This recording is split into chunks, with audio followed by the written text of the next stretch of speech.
틈틈이 다윗과 골리앗 얘기를 해왔고, 지금 오늘은 7번째 말씀 시리즈 마지막으로 골리앗을 쓰러뜨린 다윗이 어떤 생의 마지막으로 마무리했는지 그 말씀 드리고 싶습니다. 승리자를 재생산하는 것이 궁극적인 승리죠. 다윗은 승리자였지만 거기서 머무는 것이 아니라 또 다른 승리자들을 키워냈던 그런 인물입니다.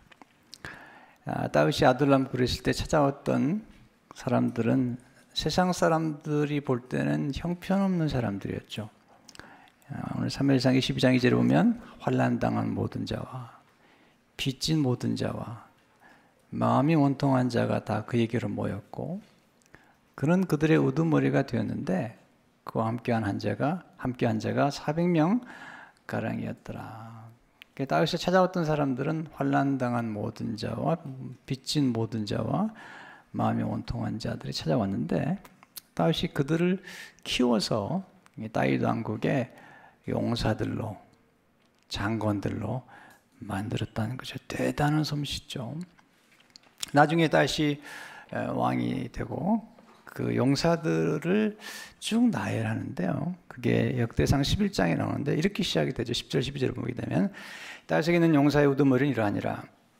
죄송합니다. 이 사람들이 온 이스라엘과 더불어 다윗을 힘껏 도와 나라를 얻게 하고 그를 세워 왕으로 삼았으니 이는 여호와께서 이스라엘에 대하여 이르신 말씀대로 함이었더라. 다윗에게 있는 용사의 수요가 이러하니라.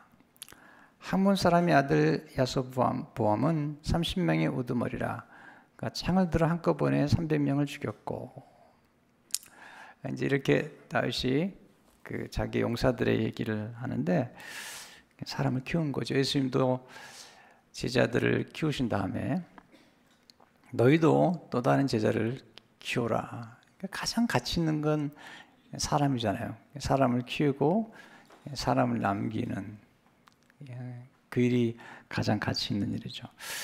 하나님이 다윗을 어떻게 그렇게 위대한 인물로 만들었고, 다윗은 또한 어떻게 그를 찾아온 사람들을 훌륭한 그런 지도자들로 만들었는지, 오늘 그 원리를 좀 배우면 여러분의 자녀를 교육하는 일이나 또는 사업이나 직장생활을 하는데 큰 도움이 되리라 생각이 되고요. 또 교회 생활도 마찬가지. 첫째로 하나님은 고난을 통해서 승리자들을 재생산하신다는 것입니다. 다윗이 골리앗을 쓰러뜨린 다음에 찾아온 건 고난이죠. 고난의 학교에서 거의 10여 년 동안 그는 성장하기 시작합니다. 광야에서, 사막에서, 아둘람 굴에서. 거기서 그는 하나님의 백성을 품을 수 있는 품, 그리고 백성들을 섬길 수 있는 성품, 그리고 백성들을 잘 인도할 수 있는 공교한 손길을 키우게 됩니다. 또 그를 찾아온 사람들을 그가 품에 안고 그들을 키우는데, 다시 한번 오늘 사무엘상 22장 1절 2절을 보게 되면 그러므로 다윗이 그것을 떠나 아둘람 굴로 도망하며 그 형제와 아버지의 온 집이 듣고 그리로 내려가서 그 길을 얻고 환난당한 모든 자와 빚진 모든 자와 마음이 원통한 자가 다 그에게로 모였고, 그런 그들의 우두머리가 되었는데 그와 함께 한 자가 400명 가량이었더라. 아둘람 굴은 어두운 곳이죠. 그게 고난의 시절인데 거기서 꿈을 꿉니다. 새로운 왕국에 대한 꿈을 꾸고 비전을 갖게 되는 것을 보게 됩니다. 그리고 거기 찾아온 사람들과 더불어서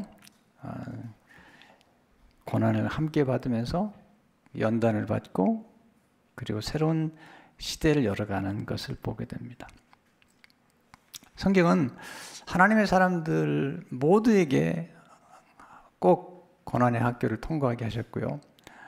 예수님도, 사도 바울도, 예수 12지자도 하나님의 사람의 표지가 있다면 그건 고난이죠. 고난을 통해서 우리 인격이 무르익고 그리고 사람을 품는 품이 넓어지는 것들을 보게 됩니다. 여러분, 사울과 다윗 왕은 차이가 있죠. 사울 왕은 고난 없이 갑자기 왕이 된 거죠. 이걸 기억하셔야 됩니다. 쉽게 얻은 것은 쉽게 잃어버리는 겁니다. 가끔 빨리 돈을 벌려는 분이 있는데 여러분 절대로 망합니다. 네. 빨리 얻은 것은 빨리 잃어버리게 되어 있어요. 하나님께서 사울왕을 보고 아셨죠. 고난 없이 왕이 되니까 너무 쉽게 무너져내리는 거죠. 여러분, 첫 번째 아담은 태어나자마자 어른이었어요. 그래서 쉽게 무너지는 거죠. 마지막 아담이신 예수님은 어린 시절 다 거치잖아요. 그리고 고난을 통과하시잖아요. 여러분, 사람을 키우는 사람은 본인이 고난을 통해서 어떤 과정을 거쳐서 본인이 인물이 되고 또 지도자가 되고 승리자가 된 것을 알아야 되죠. 사울은 모르는 거죠. 그러니까 실패를 안 해본 사람은 아주 교만한 사람들입니다. 실패를 안 해본 지도자들은 진짜 큰 사고를 치는 사람들입니다. 하나님께서 반드시 훌륭하게 쓸 인물들은 고난과 실패를 반드시 통과하게 만들면서 실패한 자들의 마음을 이해하고 측은지심을 품고 갈 수 있도록 그렇게 하시는 거잖아요. 하나님은 우리의 고난을 선용하신다는 거. 고난은 보편적이죠. 누구나 다 고난이 찾아오죠. 그런데 하나님의 백성들에게 고난은 굉장히 의미가 있고 또 그 고난이 우리의 삶 가운데 스승이 되는 것을 볼 수가 있죠. 두 번째, 하나님은 드림팀을 형성함으로 승자들을 재생산하시는 것을 보게 됩니다. 하나님은 홀로 일하는 사람들을 절대로 좋아하지 않습니다. 하나님이 삼위일체로 일하시거든요. 또 하나님이 모세와 아론과 훌과 여호수아와 갈렙, 예수님도 12제자 이렇게 항상 팀이 돼서 일하는 겁니다. 위대한 일은 혼자 할 수 없습니다. 하나님 반드시 팀을 통해서 일하시는 거예요. 저희 교회는 이제 전사님들이나 부목사님들을 함께 일하려고 할 때 항상 인터뷰를 하는데 저도 잠시 인터뷰하지만 항상 우리 부목사님 전체에게 인터뷰를 맡깁니다. 맡겨서 이분이 함께 일할 수 있는지, 공동체 안에서 일할 수 있는지 너무 잘난 체하고 너무 독선적이고 독주하려고 하고 전체를 생각하지 않고 팀을 생각하지 않고 공동체를 생각하지 않고 스스로 아주 독주하려는 그 어리석은 그런 생각을 가진 분은 함께 일할 수 없습니다. 항상 우리는 더불어 일할 줄 아는 분들을 만나는 것이 필요하죠. 이게 교회가 가장 중요한 것은 뭐냐? 교회는 공동체 안에서 형성이 예수님 12제자라는 공동체 안에서 형성이 된 예수님께서 저들을 관찰하시죠. 뭘 관찰하실까요? 네, 함께 일할 수 있는지. 그래서 안드레와 그리고 베드로 그리고 요한과 야고보 이렇게 팀으로 보는 거예요. 팀으로. 그리고 베드로의 동업자들과 더불어 이렇게 함께 팀을 이루어가는 것들을 보게 되죠. 결국은 독선적인 가룟 유다는 예수님을 팔잖아요. 그래서 오늘 이 본문에 보면 드림팀을 형성한 사람들이 세상 사람들 볼 때는 굉장히 오합지졸인데 이게 보통 팀이 아니라는 거죠. 다시 2절에 보시면 환난당한 모든 자와 빚진 모든 자와 마음이 온통한 자가 다 거기로 모여. 근데 이들이 드림팀이 된 거죠. 어떻게 가능하죠? 어떻게 가능하죠? 보세요. 이 사람들의 가장 위대한 점은 다윗을 알아봤다는 거죠. 네, 그들은 환난당한 자들이고 빚진 자들이고 원통한 자들이지만 그들이 가지고 있는 탁월한 안목은 뭐냐면 그들은 지도자를 알아본 거죠. 다윗을 알아본 거죠. 그리고 다윗이 세울 왕궁에 대한 비전을 가진 거거든. 그럼 왜 다윗은 이 사람들을 선택했는가? 또 동시에 그 드림팀의 어떤 것이 좋은가? 5가지. 진짜로 드림팀은 헝그리 정신을 가진 사람들이죠. 배고픈 사람들이에요. 다 잃을 게 없는 사람들이에요. 보세요. 돈을 많이 가지고 있으면요, 이렇게 뭐 창업을 하더라도요 열심히 안 해요. 보니까 이렇게 뭐 시작하더라도 뭐 남의 돈을 빌려왔다 하더라도 돈이 많으면 그거 다 까먹은 다음에 그 다음에 시작합니다. 보세요. 근데요, 아무것도 없는 사람들은요, 기가 막힌 아이디어를 내요. 그리고 진짜 헝그리 정신을 가지고 살아갑니다. 전 89년에 교회를 개척했어요. 아무것도 없었어요. 진짜 맨땅에 헤딩한다고 표현하잖아요. 이게 중요한 거예요. 살아가면서 계속 이 헝그리 정신을 유지해야 돼요. Stay hungry. 계속 유지를 해야 돼요. 조금 잘 됐다고 배부르다고 그냥 방심하면 그때부터는 성장하지 않습니다. 제가 이제 교회가 이제 비전센터가 완공이 되면 옮겨가려고 하잖아요. 근데 제가 지금 공부하는 게 뭐냐면 완전 바닥에서 다시 시작한 것부터 공부를 합니다. 새로운 출발점, 새로운 시작으로 가는 거예요. 이 제로 베이스로 가는 거예요. 지금 그걸 연구하고 있습니다. 계속 공부하는 거죠. 여기서 새로운 출발점, 여러분 비전센터가 새롭게 지어졌다고 그냥 많은 분들이 온다는 그런 시대적인 흐름은 더 이상 있지 않습니다. 옛날에 가능한지 모르지만 지금은 그렇지 않습니다. 지금 시대가 어느 시대가 왔는지 정확하게 읽어내야 됩니다. 두 번째 드림팀에는 공동 목표가 있는 거죠. 하나님의 나라, 다윗의 왕국에 대한 하나님의 뜻을 실현하고 싶은 공동 목표가 있는 거죠. 예수님께서 오셔서 하셨던 건 하나님의 나라잖아요.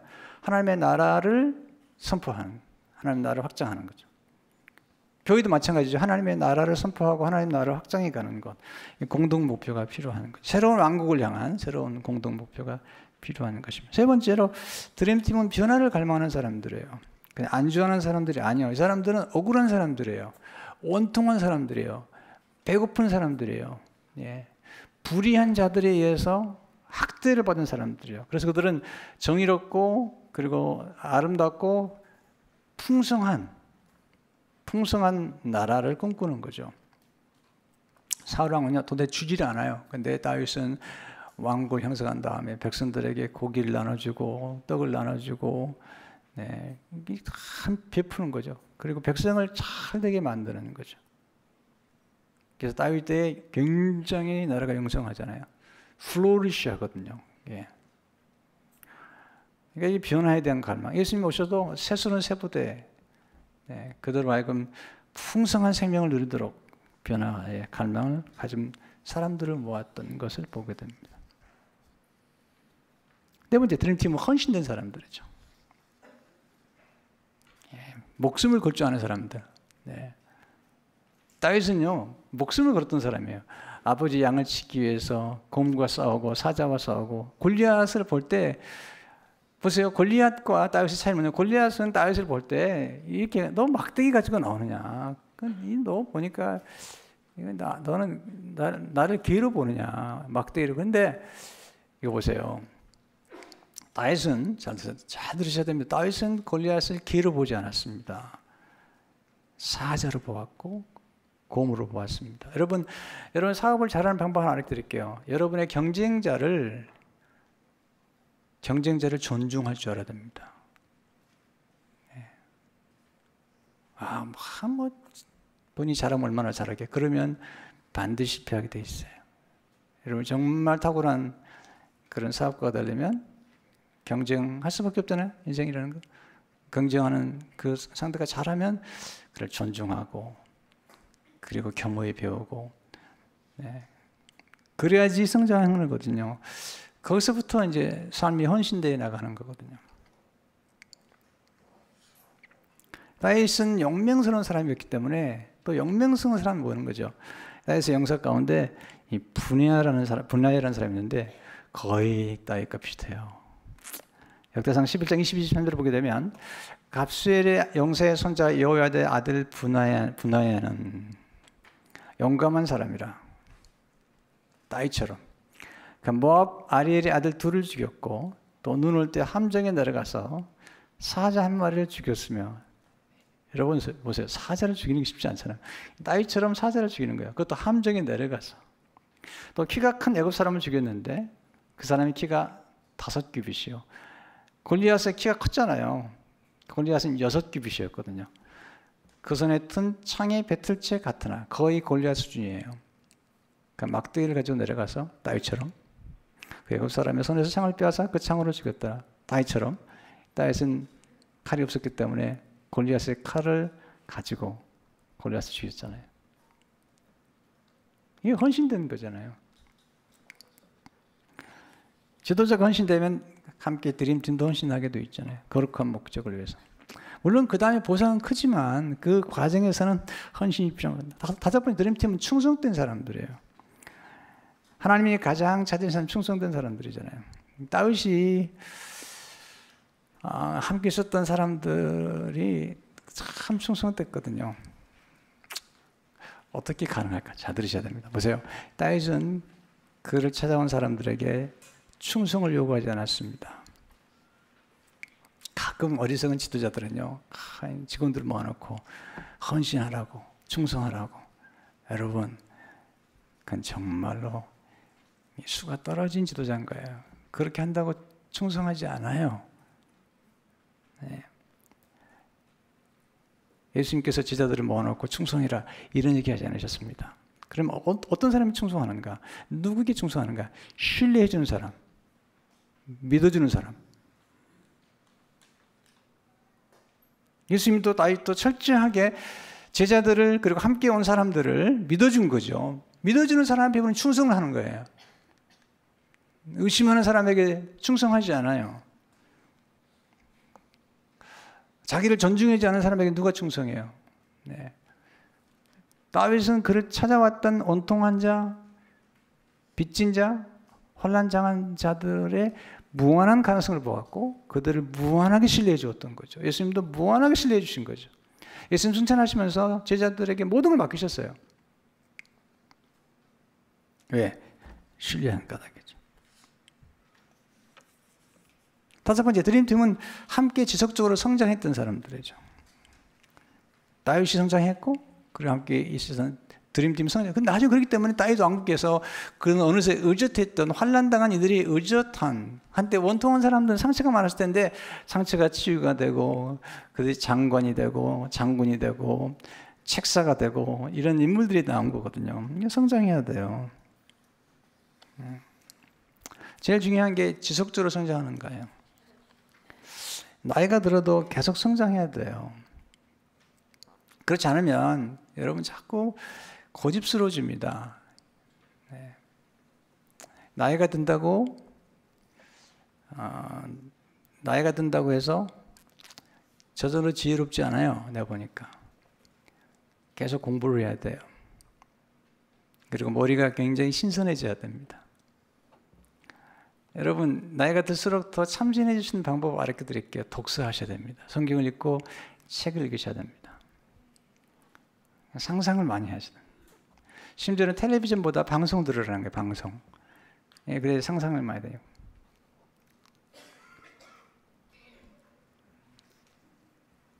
예수님께 제자들을 계속 키우시잖아요. 가르치시고. 그리고 3년 키우고 나서 그들에게 맡기잖아요. 교육이 정말 중요한 거예요. 호세아서 보면 내 백성이 지식이 없으므로 망하는도다. 계속 배우셔야 돼요.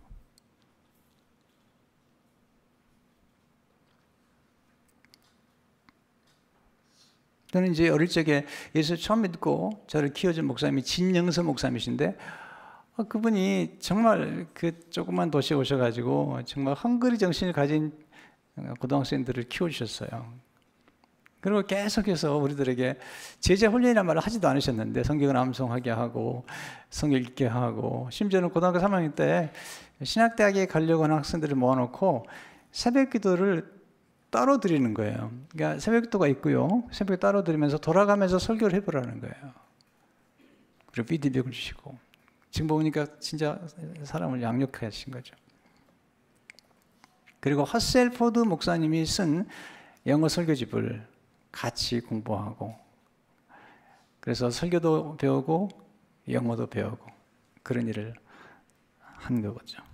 계속해서 이렇게 뻗어나가는 거죠. 제가 우리 하영재 목사님 제가 너무 존경하는데 하 목사님은요 하여튼 나이가 들수록 늘 앞서가는 거예요. 그리고 저를 만나시면요, 계속 앞으로 무슨 일을 하실 것인지 계속 비전을 계속 생각하는 거예요.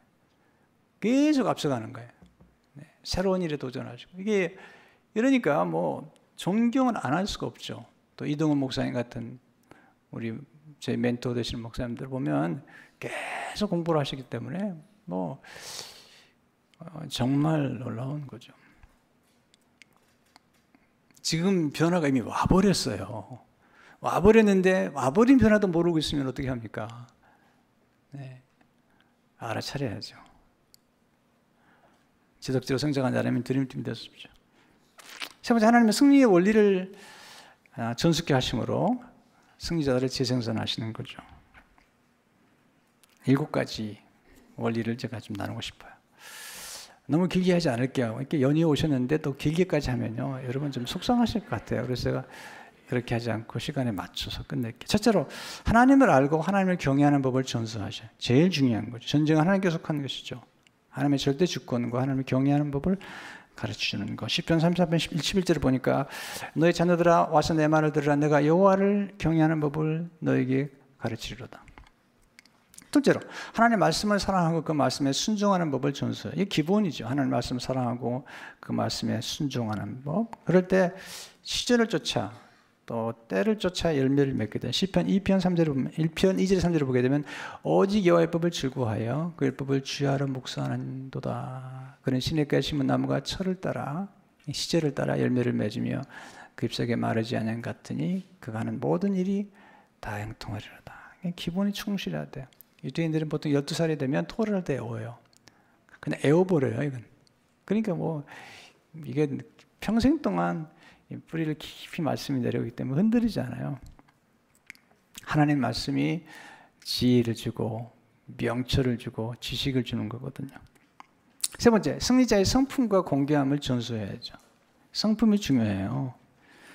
기교보다는 성품이 앞서는 것 같아요. 다윗은 훌륭한 성품을 가졌어요. 사울은 시기하고 질투하고 이기적이고 조급하고 복수하려고 그러고, 근데 다윗은 달라요. 그는 성실했죠. 항상 측은지심을 가지고 있죠.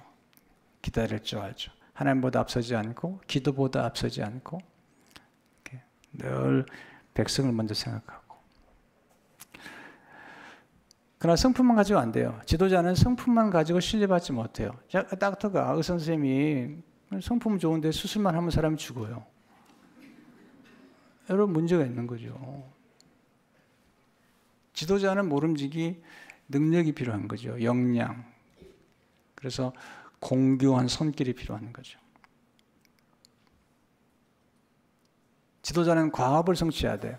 과업을 성취하는 중에 위기를 관리하고 장애물을 극복해내고, 네, 실패들을 또 이겨내고 다른 방식으로 노력해보고, 이게 다 능력이 필요한 거거든요.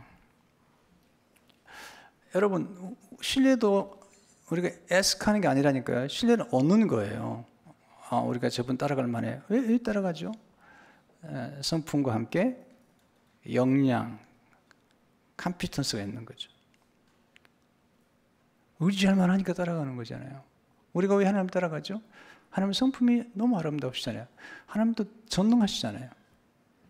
또 우리가 누군가를 따라가려고 할 때 그냥 따라가는 게 아니잖아요. 그분이 가진 성품이나 능력이나 그리고 비전을 보고 따라가는 거죠.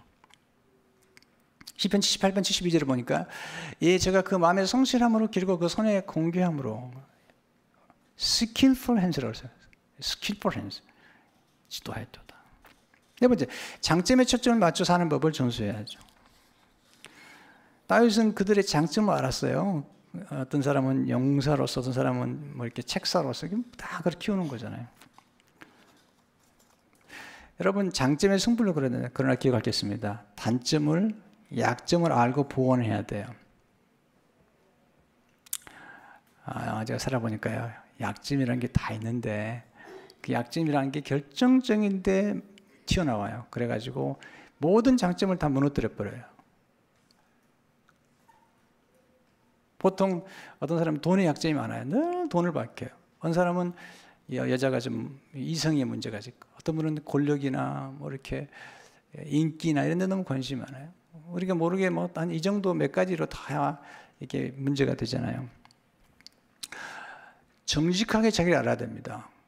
다윗은 돈에 관심이 없어요. 다 주시는데 그는 다 바쳐버려 하나님 앞에. 또 왕이 되는 것도 별로 관심이 없어요. 늘 하나님께 영광을 돌리고. 네. 근데 여자가 좀 약하잖아요. 한 번 실수를 하는데 거기서 아주 호되게 야단을 맞죠. 그리고 더 이상 하지 않아요. 이게 다윗의 훌륭한 점이에요. 그 다음에는 아예 여자는 건들지도 않아요. 나중에 그의 마지막 생애 가운데 몸이 차가우니까 동료를 넣어주는데 건들지도 않았다고 그랬어요. 생각해보면요. 만져서 안 될 돈과 만져서 안 될 사람을 만지지 마세요. 네. 내 격에 맞지 않은 그런 위치도 너무 노리지 마세요. 우리나라 좀 보세요. 네. 꼭 제가 자세히 얘기를 해야 되겠습니까?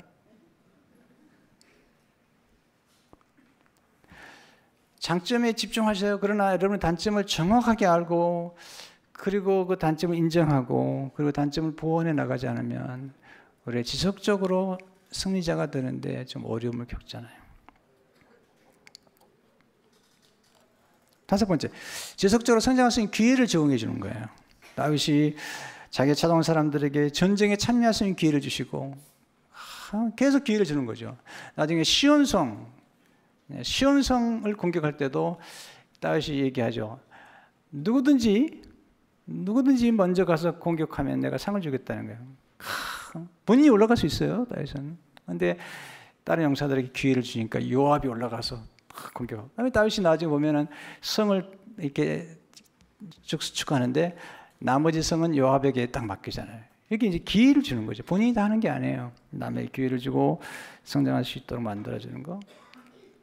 저는 우리 부목사님들에게 늘 기회를 드려요. 그래서 책을 익히고 좋은 만남들, 또 좋은 세미나, 또 학교에 가서 공부하게 하고, 또 설교하게 하고, 또 책도 쓰게 하고, 그래가지고 다양한 기회를 줘서 성장하도록 만드는 거죠.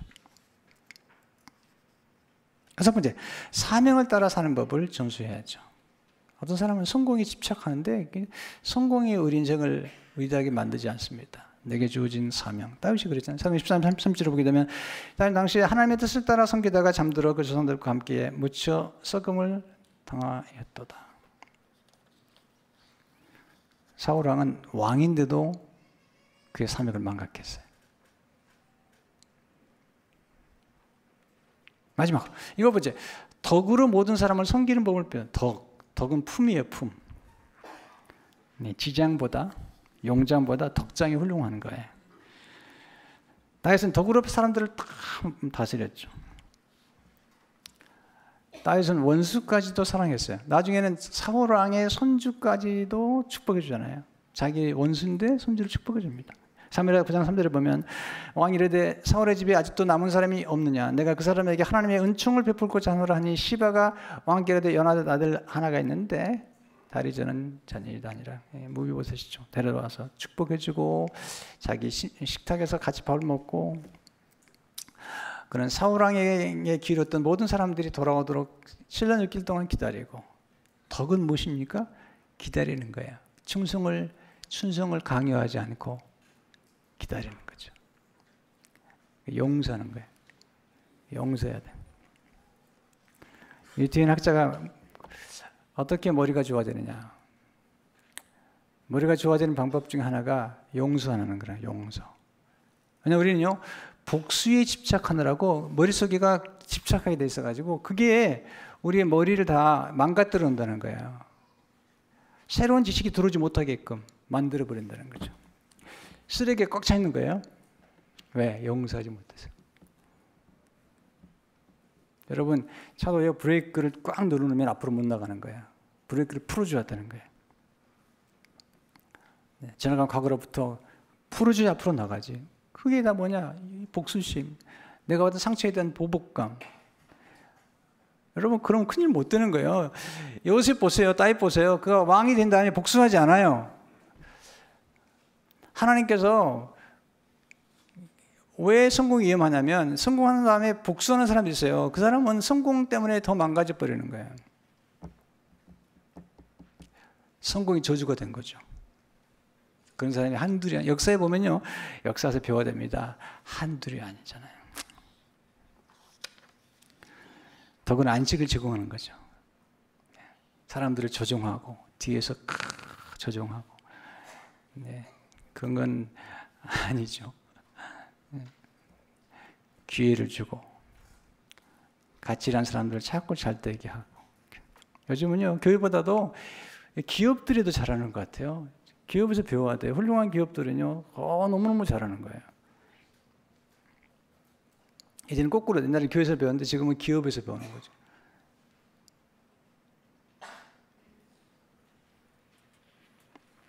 덕은 유쾌함이죠.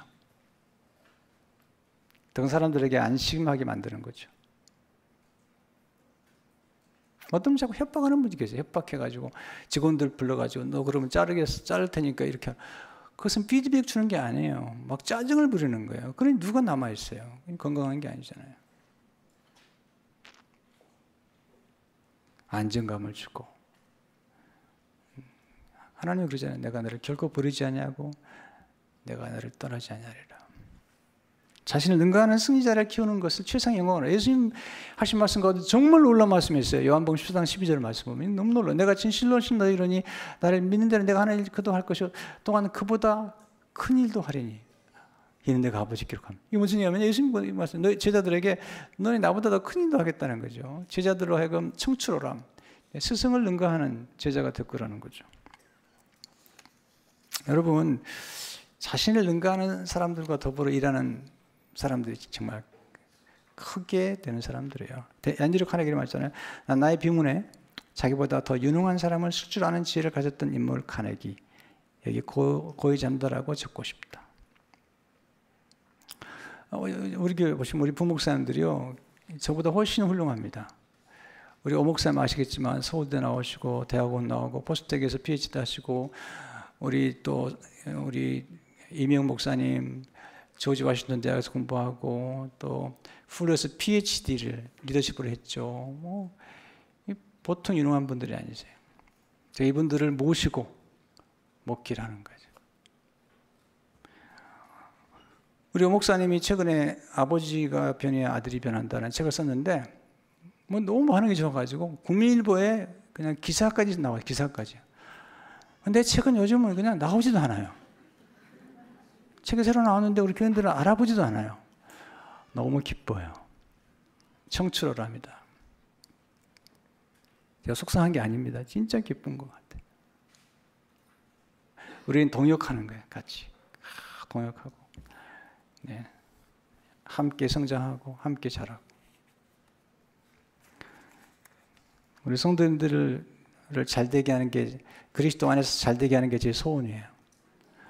오늘 설교 다 그래서 여러분 잘되게 하는 거예요, 여러분들. 네, 여러분이 정말 크고 훌륭한 인물들로 성장하기를 원하는 거예요.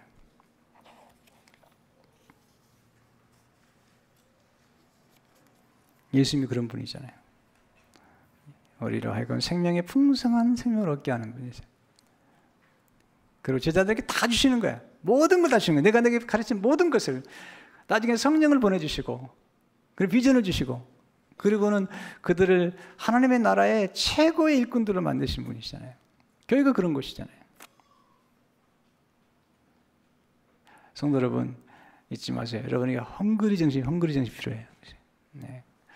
그리고 지속적인 성장을 통해서 하나님의 나라를 이루어가는, 우리 교회가 지금 그런 일을 위해서 같이 힘쓰고 있는 겁니다. 성도 여러분, 이렇게 사람을 키우고 사람을 남기고 여러분 스스로도 성장하는 우리 모두가 되시기를 주 이름으로 축원합니다. 주님께서 사람을 키우시고 남기신 것처럼, 또 다윗이 용사들을 키우고 남긴 것처럼 우리도 사람을 키우고 남기게 하시고, 지속적인 성장, 평생 학습을 통해서 아름답게 성장하고 아름다운 열매를 남길 수 있도록 축복해 주옵소서. 예수님 이름으로 기도합니다.